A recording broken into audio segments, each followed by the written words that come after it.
This is 50 years since Corvette started racing at the 24 Hours of Le Mans. And in honor of that, we really wanted to do a special car. And we also wanted to show how we can use racing technology for the street. Well, the Z06, the new Z06 Carbon Edition, is really a celebration, kind of a culmination of the tech transfer between racing and the street car. We've worked with our racing partners for a long time, constantly developing on continuous improvements. The Z06 Carbon Edition is a good chance for us to show the technology that's transferred from the Corvette racing program to the production program. For example, the car starts with the aluminum frame, which is used on all Z06s and Z01s, and it's the same hydroformed aluminum frame that's used on the current Corvette race car. A great example of track-to-street technology is carbon fiber exterior panels. Now we're showing with the Z06 Carbon Edition, we expanded that to the hood as well as the rockers and the front splitter. These carbon fiber front splitter and rockers were first introduced on the Z01, and they are used on the race car, which gives us a great advantage because they do help reduce lift at high speeds.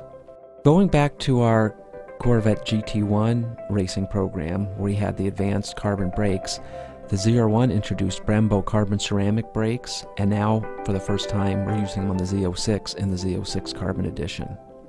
The tires used on the Z06 Carbon were introduced on the Z01. These are Michelin PS2 tires, and also Michelin is our partner and developed the race tire used on the Corvette racing car. The rear spoiler used on the Z06 Carbon is borrowed from the Z01 and is actually the same unit that's used on the Corvette race car. Okay, this is the interior of the Z06 Carbon Edition. It has a special black leather and suede interior.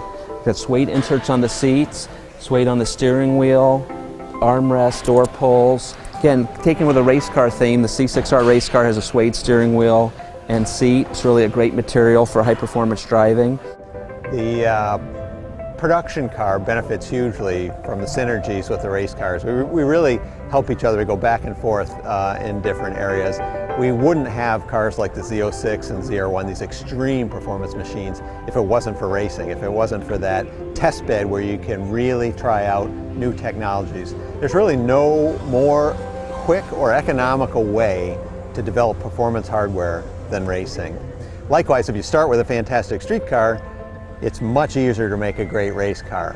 If you look at the Corvette C6R that we raced today, you can see lots of production parts on it. The reason the race team uses those production parts is that they're the best available. The truth is, there's no point in racing unless you plan to win. So everything about performance and functionality matters. On the other hand, you also have to be cost effective as well. So if you have really excellent production parts, if you can use those on the race car, that saves a lot of money, gets you a lot of performance. For relatively little cash, you can spend money on other things. So that's a way that the street car really helps the race car.